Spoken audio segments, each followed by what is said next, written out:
Welcome back to the deep dive. Today we're really getting into it. Think of this as advanced music theory but applied. Yeah, exactly. We're trying to predict basically the entire shape, the track list, the emotional arc of a Taylor Swift album that doesn't exist yet. We're calling it, for our purposes, the life of a showgirl. It sounds ambitious, maybe a little crazy, A little. but it's actually really grounded in the data. What we're doing is taking almost 2 decades, 18 years of patterns we can see.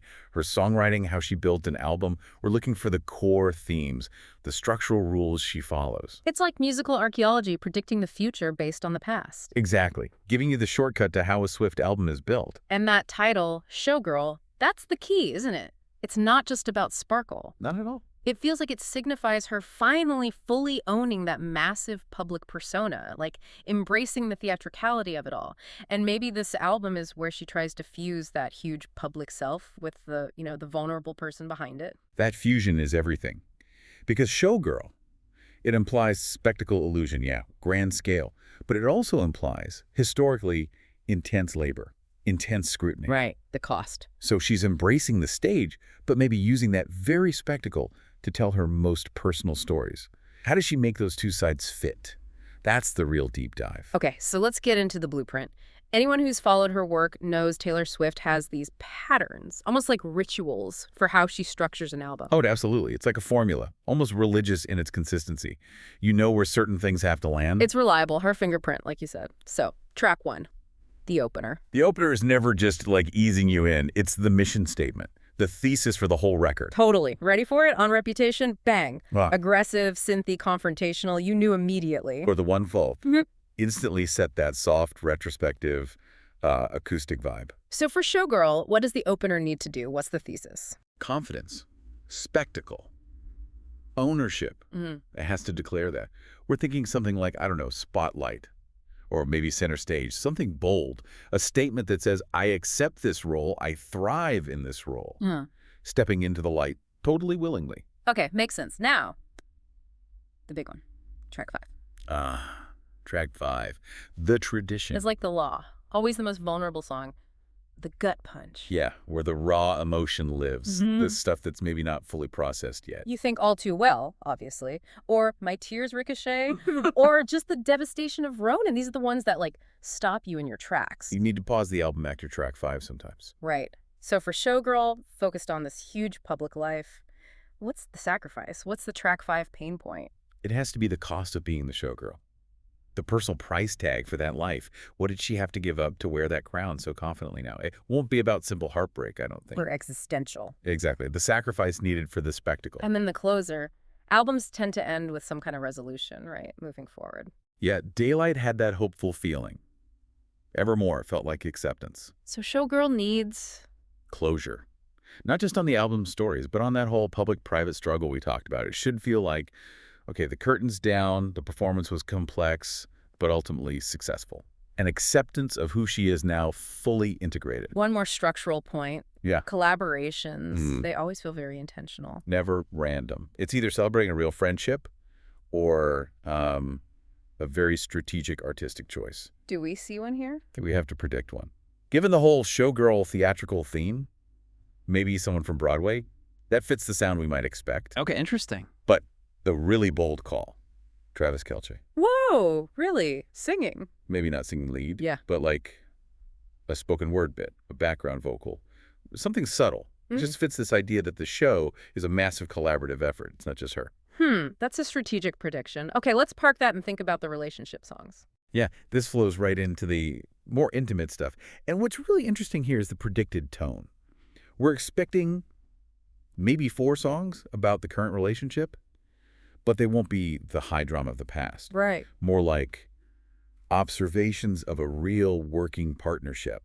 So high school, that felt like a shift, a starting point for this kind of writing. Yeah, less drama, more stability, reality. That feels like a sign of maturity in the writing. Exactly. So prediction 1, the learning curve song.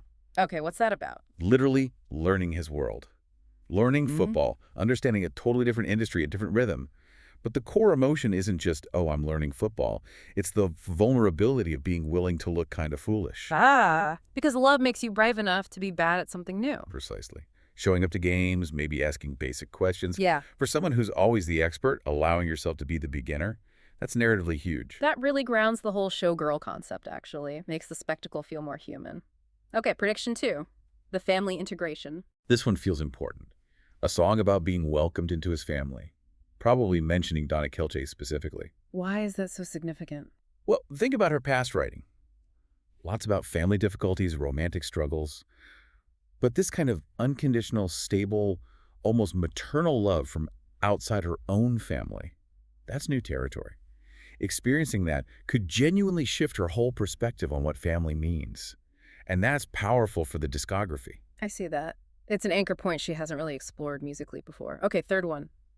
Distance. Yeah, the Distance and Reunion. The Eras Tour obviously created tons of material for this. Being away constantly. Right. So the song contrasts the sheer scale of her job performing for, 50,000 people? With the intense intimacy of missing one specific person. That loneliness, even in a massive crowd. And the emotional journey is how performing maybe feels more meaningful when you know you have that specific person at home to return to. Okay. And the last one in this group. The Partnership Celebration. This is the mature love song. Not desperate, not pleading like some older tracks could be. It's about being teammates, supporting each other's huge careers, building something together. It's confident. A song about a functional, powerful partnership. Okay, shifting gears a bit.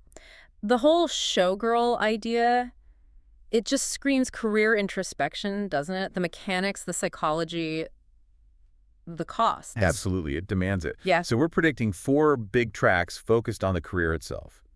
First one, what I gave up for the stage. The honest accounting. Exactly. The privacy lost. The fact you can't just make a mistake privately. How hard it must be to maintain normal friendships. But, and this is crucial, it won't be a pity party. No. No, the conclusion has to be that the trade-offs were worth it. For the art, the legacy, the connection with the audience, it needs to validate that track 5 sacrifice we talked about. Okay, that makes sense. But this next prediction, spotlight addiction, that feels really raw. Is that too much? Too unfiltered even for her? That's why it has to be on this album. If Showgirl is truly about integrating public and private, she has to confront the addictive nature of performance. The high from the crowd. Yes. That feeling of 50,000 people singing your words back is probably like a drug. You need it to function at that level. The song explores that psychological need, that dependence on external validation, but it also celebrates the artistry that earns it. It's a brilliant tension. Wow, okay, that really deepens the showgirl concept. What happens when the lights go down? Which perfectly sets up the next prediction. Behind the curtain or after the show? The come down. Right, the quiet after the roar. Yeah. Who is she then? When the crowd's gone, the adrenaline fades. What does she actually want, need, when that external validation isn't there? It's the lonely flip side of the spotlight addiction. Realizing the performance is just one part of who she is. And then to round out this section, something about collaboration. You mentioned the scale of the Eras Tour. Exactly. We predict a track called The Team or My People. This is vital for the Showgirl theme. Acknowledging it's not just her. Absolutely. A whole song dedicated to the crew, the band, security, management, everyone. It cements the idea that this massive spectacle, this empire, is built by many hands. It's the ultimate nod to shared success. Okay, let's shift focus again. Now we're looking at broader themes. Social commentary, maturity. Her perspective at 34 is different, right? It's moving beyond just personal stuff. Definitely seeing that evolution. So what comes next? We think the Friendship Evolution song, this has to be complex, about how intense fame just warps friendships. Yeah, and makes it so hard to trust new people. Are they there for you or for the access? That's the core tension. Friends who want connection versus friends who want proximity to the fame. And the kind of sad realization that you constantly have to figure that out. It's the loneliness that comes with that kind of power. Okay, what else in this vein? We also expect the generational wisdom track, like Taylor as the elder stateswoman now. Right, she's been through it all. So offering perspective, maybe to younger artists, maybe even to her own younger self, about how to survive the industry, how to navigate it. She has the platform, the experience. She can mentor through her music. That fits. Now, you mentioned a bold prediction earlier. Ah, yes. The boldest in this section, I think, the fan relationship song. Directly addressing the Swifties. Directly, genuinely, reflecting on that unique relationship, the responsibility she feels, the gratitude, sure, but also the pressure. The intense love that comes with her art being so central to so many people's lives. It needs to be incredibly honest about how reciprocal that whole thing is. Wow. That's her admitting the showgirl needs the audience just as much as they need her. Powerful. Okay, one more. Tying it all together, especially with her current sort of empire building phase, the legacy planning track. Thinking long term. Way beyond just the next album cycle. Building something that lasts longer than algorithms or trends, thinking about family, maybe mentorship, what she actually wants to be remembered for, not just chart hits, permanence. That requires a different kind of reflection in her songwriting. Okay, so we have the themes, the structure, the emotional core. But what does the life of a showgirl sound like? The concept itself demands grandeur, right? Absolutely. It can't be understated. Musically, it needs to be lush, cinematic, orchestrated. Strings, brass. Oh, yeah. Big string sections, brass flourishes. Given the theatricality, we should probably expect nods to, like classic show tunes, maybe Golden Age Hollywood soundtracks. The sound has to match the scale and the emotional weight. It needs to sound expensive. Basically, yes. And her voice has developed so much, more range, more control. So we expect that to be front and center. Definitely showcased. And look for sophisticated genre blending. Showgirls perform across different styles, right? So maybe we'll hear classic pop structures, but with country storytelling, maybe some jazz phrasing, even touches of classical crossover. It should demonstrate the full package, her mature artistic range, intricate and impressive. Hashtag tag check outro. So let's recap the big takeaways for you listening. We've kind of broken down this whole theoretical Showgirl album into three main buckets. First, the structural rules that architecture she follows, like track 5, the opener, the closer. It's predictable in a way. The formula. Right. Second, the partnership intimacy. Those 4 songs showing a really mature, stable relationship, moving beyond the old drama. And third, that deep psychological introspection. Looking at the career sacrifices, the spotlight addiction, the need for the team. And that introspection, especially about the team, leads us to the final thought we wanted to leave you with. If we're predicting songs about the team, about collaboration being key, does that change how we should interpret the sacrifice? Specifically, that track 5 vulnerability. Yeah, think about it.